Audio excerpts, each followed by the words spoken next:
Welcome to Techstination. Joining us is Yuval Boger, the Chief Marketing Officer at a company called YCharge, W-I-C-H-A-R-G-E. Thank you for joining us, Yuval. Good to be here, Fred. Well, you're a very interesting company coming up with a better way, an easier way for us to keep all of our devices charged up. Give us the overview of how you're different, what you're doing. Absolutely. So today, when you want to charge or power a device, you have basically two options. One is use batteries, and batteries need to be recharged or replaced. And the other is use power cords, which limits your mobility. They sort of tether the device to the wall. YCharge uses a third way. We send power from a distance. We call it long-range wireless power. We basically use infrared light, the same type of light that you have in your remote control or is prevalent in the sun, and we send energy across the room without wires, without batteries, directly to the device. The device has to be equipped with a small receiver, a component that we make, and these two parts, a small transmitter and a small receiver, combine to deliver energy without cables and without batteries. And it's a kind of like a line of sight system, the way we need to use infrared remotes, that kind of thing? Yes, it's a line of sight system, and line of sight is great because it gives us absolute control over where the energy is going and not going, and it also allows us to deliver plenty of energy, enough for a wide range of smart home devices, Internet of Things devices, and so on. We could even charge your phone from a distance. And how many devices can be charged from one source? A single source can charge multiple devices. This is a little bit like a single Wi-Fi hotspot can serve multiple clients. If you have a couple of friends over, they can all use your hotspot and they share the bandwidth. Same with us. You could charge multiple devices at the same time and they share the total energy that's available from our energy transmitter. And a lot of devices today are using, I guess, higher power sources for faster charging. How do you deal with that? Well, one reason that devices such as phones use higher power sources for faster charging is because when you charge these devices, you can't use them. You have to keep your phone connected or place it on a charging pad and so on.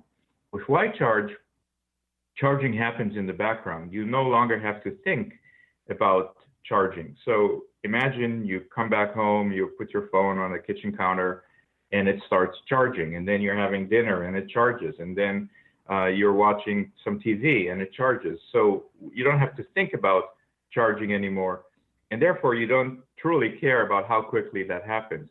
It's almost like getting a large attachment by email to your phone.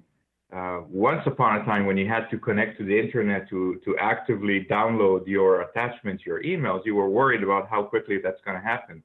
But today, the email just magically appears on your phone. And the analogy is that with YCharge, the energy kind of magically appears on your phone as well. So where is this in terms of being ready to put in our homes? So we are shipping product today to a wide variety of partners. Our business is a B2B business, which means we don't sell directly to consumers, but we sell to companies that integrate our technology into their products. So we would expect that in 2020, consumers will be able to buy third-party products that use YCharge technology. And they would need to have a source in the home or in one room or multiple rooms? Yes, they would need to have a small, what we call a transmitter, a power source. What we are now showing is a power source that's essentially the size of a Nest thermostat. So something that could either plug into the wall or with a different attachment, just replace a light bulb. So something that's extremely small, that's extremely easy to install. And once that's in the room, then devices that are equipped with the YCharge receiver can receive energy from that transmitter. And you're calling that the power puck? Yes, we call it a power puck. It's as small as a hockey puck or a Nest thermostat, and it delivers power over the air. Can you give me an idea about how expensive this is going to be? Well, this is designed to be a consumer device. So when you think about, say, a phone, imagine that in a couple of years you're going to buy a phone, and maybe your phone is $600, $700, $800, or maybe more. Start thinking about, would you be willing to pay a little bit extra to get long-range wireless charging with it, so you never have to connect to a charger or never have to replace a battery on a different device. So the exact end-user prices are going to be set by our partners, but this is designed to support consumer pricing.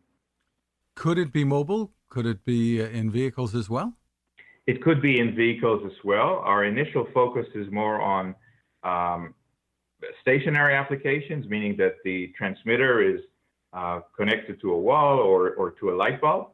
The devices in the room could certainly move, but I think down the road you could envision having this on a plane or on a school bus, or certainly in a private vehicle as well.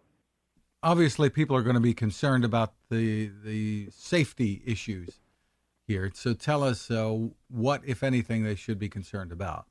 Well, they shouldn't be concerned about anything, and that's for two reasons. One is that every type of product, whether it uses infrared light or RF communications or anything else, has safety regulations that are country specific. So, and we've passed those. So our products are UL certified. Products that use light in the US are also looked at by the FDA, even though they're not medical devices. And we've also passed FDA certification that basically says this is a safe consumer device. Now, the second reason that our product is safe is that they use infrared light, and infrared light is natural light. About 50% of the sun's energy is infrared. So when you and I walk into the parking lot, we're surrounded by infrared energy, and therefore us and our ancestors have grown accustomed for millions of years to live with infrared light, just like your remote control. In contrast with other technologies that have been around only for 100 years or so, and living organisms haven't really adjusted to them. So for those reasons, both because we use infrared light and because the product is fully certified by the regulator, then consumers should not have any concern about safety. And when something comes between your device and the source here, it just interrupts the charging momentarily. Yes, the charging stops momentarily and then resumes when the object or the obstruction has been removed. So tell us when we'll start to see these available. You think sometime in 2020, and the kinds of devices where we'll see them first. I mean, phones are one obvious thing, but I think you're going beyond that. Absolutely. So when you look around in a home, you can see a lot of battery-operated devices where batteries are even a nuisance. You've got to replace them, or they might be a limiting factor that people could say, wow, if I had more energy than a battery, then I could do things. So for instance, let's consider home security. Some people have a smart door lock, a door lock that could be opened remotely or maybe has a keypad and so on. These door locks are battery operated because it's difficult to run a power cord to your door. And these door locks need fairly frequent battery replacement, which is a pain, right? I could go on a vacation and then come back home and find that my smart lock has turned into a dumb lock just because the battery is out. So this is an example where putting a small transmitter in the vicinity of the lock could solve this problem forever, and you never have to replace battery. The same could be said about a home security camera or a window sensor or a smoke detector and so on. So home security is certainly one area of application. Another one, just to take a commercial example, if you walk into a bathroom in an airport or a sports venue, you'll see a lot of battery-operated devices. That could be the faucets or the soap dispensers or other devices. And the fact that they're battery operated creates a maintenance nightmare. You have to sort of run around the airport all day if you were a maintenance person and replace these batteries.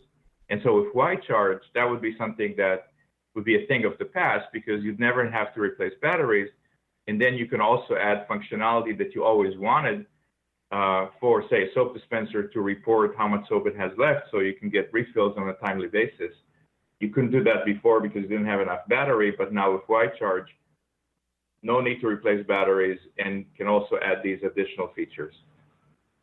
Very cool. So for more information, where can we go? So you can go to ycharge.com. That's WI-CHARGE.com. And you can also follow us on Twitter and ycharge Ltd. Interesting, and we're really looking forward to it. Yuval Boger, thank you for taking the time with us. Thank you very much. Cooking with the power of the sun. Hi, I'm Fred Fishkin, here to tell you about the latest innovation from my friend Patrick Sherwin and his great team at GoSun Stove. The GoSun Fusion has arrived using the company's tried and true reflectors and a solar vacuum tube to get you cooking without the mess of charcoal, heavy propane tanks, or smoke. A really bright idea. And with an optional solar panel and battery storage and the ability to plug in at home or on the road, you really can use the GoSun Fusion to cook anytime and anywhere, day or night, rain or shine. I love what Patrick and his team are doing, and so will you. Want to learn more? Head to gosun.co to check out all of the company's products and innovations and use the code Techstination to save 10%. That's gosun.co.